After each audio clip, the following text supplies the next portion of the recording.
Hi everyone, welcome to Actively Family. This is a channel all about strengthening the family. And in this video, we are going over family emergency preparedness, specifically a 3-month supply of food. We'll go over what a 3-month supply of food is, why you should have one, and how to do it.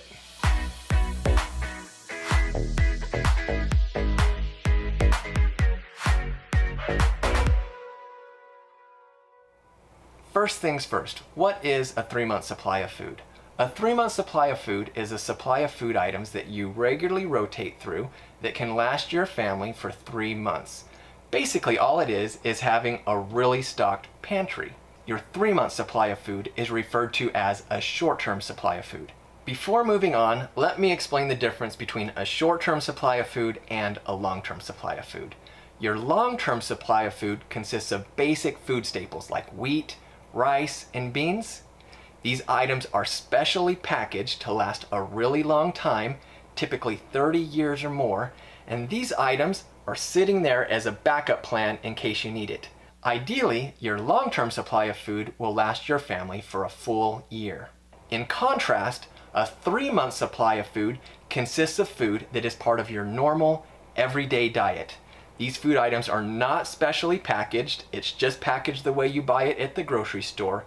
And unlike your long-term food storage plan, which is sitting there as a backup, your 3-month supply of food is something that you're going to want to regularly rotate through to avoid spoilage. Ideally, your short-term supply of food will last your family for 3 months. If I was to give you an analogy, your long-term food supply is like a rainy day savings account.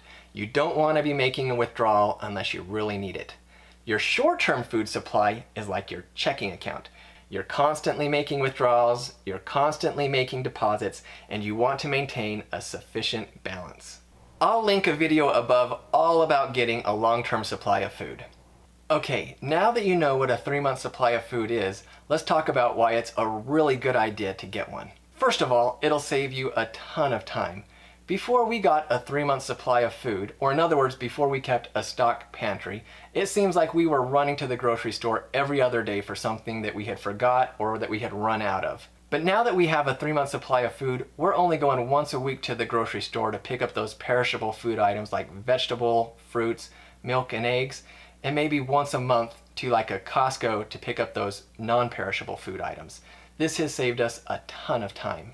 Your 3-month supply of food is also going to save you money. If you run out of a food item, you're going to head to the grocery store and buy it at whatever price it's listed at that time. But with a 3-month supply of food, you are buying your food before you need it. So, if you run out of a peanut butter, you have another peanut butter right there to replace it. This means that you can wait to buy the food item for when it's on sale at a lower price. This is going to save you a lot of money. Having a 3-month supply of food also brings peace of mind. If there is a disruption in the food supply chain, you're going to have that peace knowing that you have a 3-month supply of food of the items that are part of your family's normal everyday diet that you can continue eating until the supply chain gets back on track again. A final reason to have a short-term supply of food is if there's ever a situation where you need to tap into that long-term food storage, you're going to be able to draw from your short-term food storage, put the two together, and it's going to make your long-term food storage taste a lot better, and it's going to give it a lot more nutritional value. So your 3-month supply of food will supplement and enhance your long-term food storage in the event of an emergency. Okay, now that we got that background out of the way, let's get to the nuts and bolts of how to get a 3-month supply of food. One note to add here, we're going to go over how we do a 3-month supply. Just know that there are many ways to do this. Do what works best for your family. So one way to do a 3-month supply of food is to plan out your meals in advance. You could have a schedule where you're always planning well in advance the meals that you're going to eat. Or you could do a rotating schedule where every 2 or 3 weeks you're going to rotate through these specific meals. And you'll know exactly how much food you're going to need for 3 months because you have your meal or your meal rotation schedule planned out in advance. This approach did not work very well for my family. Most of the time, my family has no idea what we're going to eat tomorrow, let alone 3 months from now. Another problem with this approach for us is that we eat a lot of perishable food items that won't last 3 months on the shelf. So let me show you what we did instead. It is really easy. First, identify the non-perishable food items that are a part of your family's normal, everyday diet. Unlike your perishable food items like vegetables and milk and eggs, your non-perishable items will last long on the shelf. An example of a non-perishable food item is oatmeal. Second, you're going to want to figure out how quickly you consume the non-perishable food item. One way to do this is to look at the quantity of food in it and calculate how quickly you're going to do it.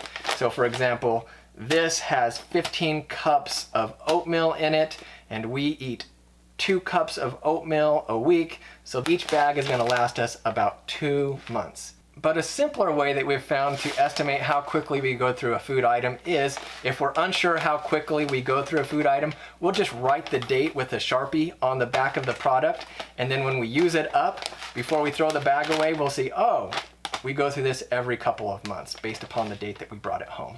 You do not need to have mathematical precision with this, just get a rough estimate of how quickly you're going to use up the food item. Third, you're going to want to figure out how long the food item lasts. And for this, we use the best by date on the food's packaging. I know that food can last past the best by date, but we like to rotate through our food by the best by date so we are eating it while it still has the highest nutritional value. Now that you know how much of a food item you eat and how quickly it expires, the fourth step is to calculate how much of this item you can eat before it goes bad, and then stock up on the item with the food that you'll eat before it goes bad.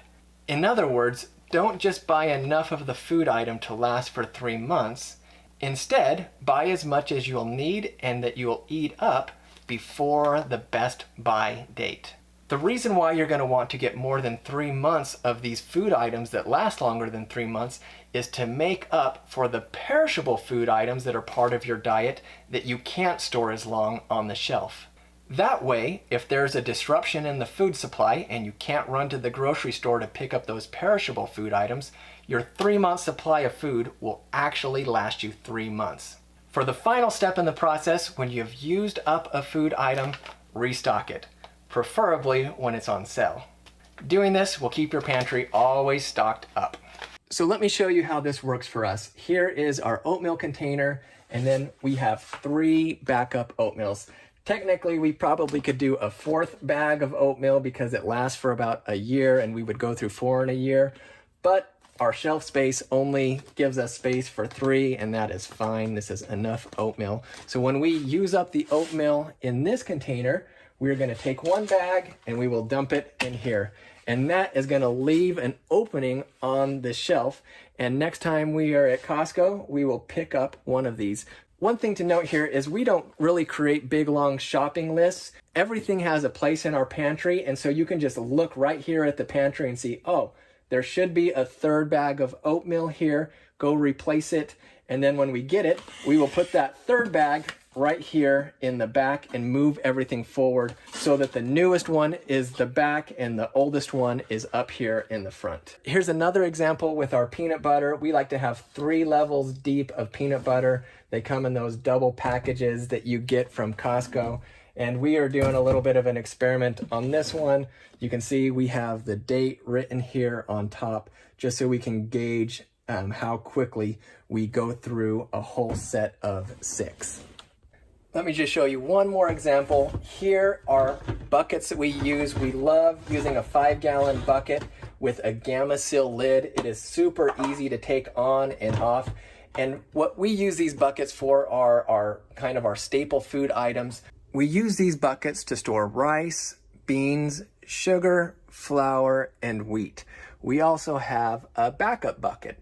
So for example, when this item runs out of flour, you can see it is getting kind of low. We will move this bucket over and then put this one in its place. And then this bucket, we will head to the store and pick up another 25-pound bag of flour and stick it in here, and then that will become our bucket. So we are always rotating through the food in our buckets and also have a backup for each of these items as well. A few other pointers for you. don't get hung up on whether you have exactly a 3-month supply of non-perishable food items in your pantry. If you set up your pantry the way that we've discussed in this video and you go count up all the servings that you have on the shelf, I think you'll find that your pantry has enough food on the shelf to easily last your family for 3 months, if not longer. Another point to clarify here is that some items last a really long time. If I look at the expiration date on this canned chicken, it literally is going to last 3 years from now. If we were to fill up our pantry with 3 years worth of canned chicken, we wouldn't have much room for anything else on the shelf. So for these food items that last multiple years, use your best judgment, and that judgment should be influenced by the amount of storage space that you have on the shelf. For my family, typically we cap things off at a year.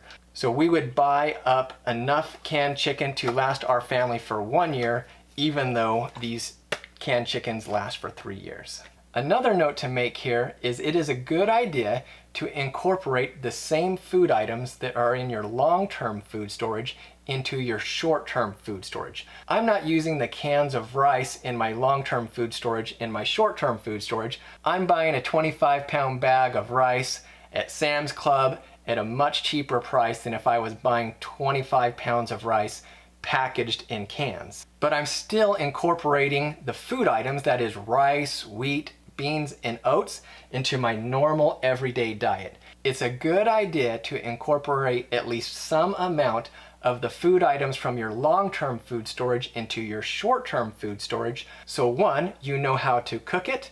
2, you and your kids are used to eating it. And 3, you will have the spices and ingredients on hand to help those food items in your long-term food storage be even more tasty and palatable to your diet. A final point to make here is that having a 3-month supply of food is not just about making sure that you have enough food, it's just as much about making sure that you do not have too much food. If you set up your pantry the way that we've talked about in this video, you're going to be eating your food at the height of its nutritional value and before any of the food expires. This avoids waste, something that we all want to do. The same principles that we've talked about in this video can also be applied to other aspects of your family's preparedness. You can have backups for other necessary items in your home, such as medical supplies, cleaning supplies, hygiene items, and a financial reserve. Well, that wraps up this video. I encourage you to get a 3-month supply for your family. It is a no-brainer. It'll save you money, it'll save you time, and it will bring you peace of mind. Thanks so much for watching this video. Bye.